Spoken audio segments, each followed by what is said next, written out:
Hello everyone, welcome to the computer class. Well, it is the last part and the worksheet discussion of our chapter Functions and Charts in MS Excel. In this video, we have to discuss the answers of the worksheet which I have given in the WhatsApp group. Now let's start. First, we had some one-word questions, one or two words question. The first question was, in MS Excel, a function always begins with which symbol? So the answer will be equals to symbol. Fine, so you have to make this symbol and then you have to write this term equals to. Then second is, name the function which can be used to find the smallest value in the specified range of cell. So that is min function, and for writing min functions we can either write min function like this or we can write equals to min followed by the parenthesis. Our third question is, charts are available under which tab in MS Excel? So charts are available under insert tab in MS Excel. Fine, so it means for inserting charts we have to use the insert tab and then we have to use the chart section from the insert tab. Next is, in a chart x-axis is also termed as, fine, so in our charts x-axis is termed as category axis whereas the y-axis is termed as value axis. But if you are working with a bar chart, fine, there is a restriction with a bar chart. If you are working with a bar chart, then in the case of bar chart, x-axis is the value axis and y-axis is the category axis. Our fifth question is, which tool in MS Excel can be used to format cell values based on a set condition? Fine. Now, for formatting the cell values depending on a particular condition, we have to use the conditional formatting option. Fine. In conditional formatting, we can apply various formatting effects depending on the conditions. Our next question is, in which chart each data series has its own value axis from the center? So in radar chart we have various axes, we have various value axes for all our entities. Next we have, which symbol is used to make the cell reference absolute? Fine. So for this we have a dollar symbol. Fine. We can use a dollar symbol before the column name or row number to make it a absolute cell reference. Next we have the rectangular box around the x and y axis where data values are plotted. Fine. So the rectangular box where we plot our data values, it is termed as the plot area. Whereas if we talk about the rectangular box inside which we have our chart, then it is termed as the chart area. Question number 9. Which function in MS Excel can be used to return specified values from the end of the text? Fine. Now for fetching the values from the end of the text, we have the write function and we can either write it as equals to write or we can write it as directly write function. Then our last one word is, which function in MS Excel is used to count the number of values which fulfill a given criteria? So for counting the values which are following a given criteria, we have to use the COUNTIF function. Fine. So these were the 10 one-word questions. Now you have to do one thing.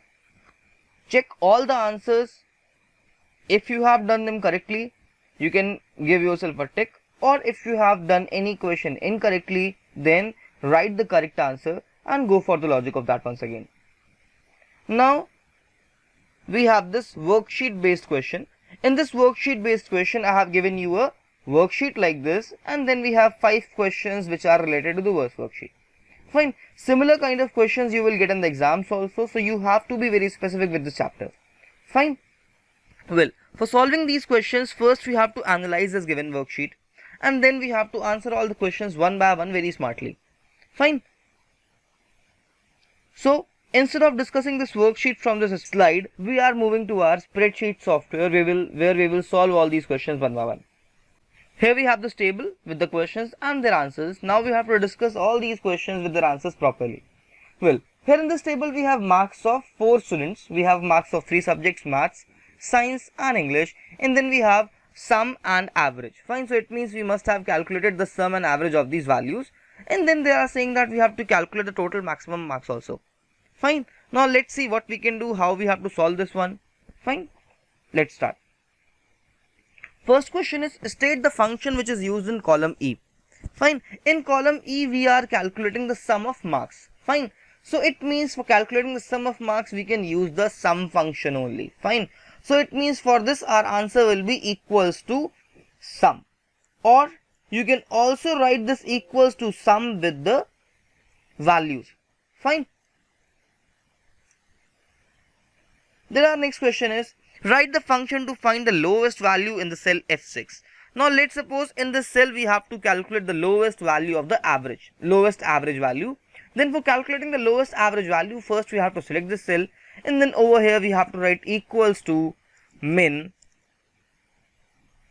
We have to open the brackets, and then we have to select this particular cell range, that is F2 colon F5, and then we have to close the bracket. Fine. So our answer will be, we have to write equals to min F2 colon F5, and that's it. It will be your answer.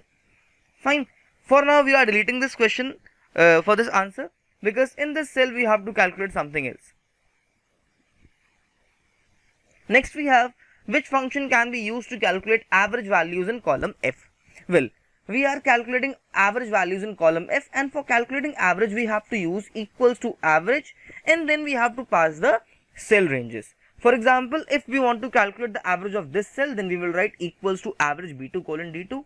If we are working with this one, then we will write B3 colon D3 in place of B2 colon D2, and similarly we can find the average of all these four values.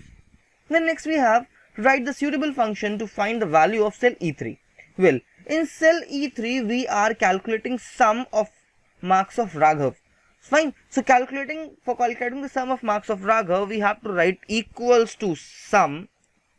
Inside brackets we have to select all these marks, then we have to close the bracket, and then we have to press the enter. Fine. So it means our answer will be, we have to write equals to sum B3 colon D3. Fine. Then last we have, which function can be used to count the values written in column D? Fine. Now in column D we have marks, and they are saying that we have to count the values which are written in column D. Fine. For counting the values we can use count function. We can write equals to count, and then we have to select the whole cell range where we have the values. Fine. So we have to select this whole cell, this row D where we have these values, and then we have to press the enter key. That's it. Fine. It will be our correct function for that, and when you will press the enter key, you will get the answer as 4. Okay. Now we are done with these 5 questions. Well, always keep one thing in your mind. Whenever you are solving these worksheet based questions, you have to look for that one tricky question which is given in that worksheet only. Fine. Well, because these 5 questions were given there, so it means you must have solved these 5 questions. But what about the 6th question which is missing in the worksheet? Have you solved this one? Well, I hope that you haven't solved this one yet. So let's solve this one first also. So this question is saying we have to calculate total maximum marks over here. So for calculating total maximum marks, we have to write equals to max. We have to use the normal brackets, and then we have to select this particular cell range. That's it. Fine. So here we have got our total maximum marks. So it was about the worksheet discussion of this chapter. Now with this worksheet, finally we have finished our chapter, that was MS Excel functions and chart. Now in our next class we have to start our next chapter. It is an additional chapter. It means for that chapter you will not get any book pages, and that chapter is also very interesting and very important chapter for your exams. And that chapter is number system. It means in that chapter you have to learn about the various conversions and binary arithmetics that you have already learned in class 7. Thanks for watching this video. Stay healthy, stay safe, keep learning and keep supporting us.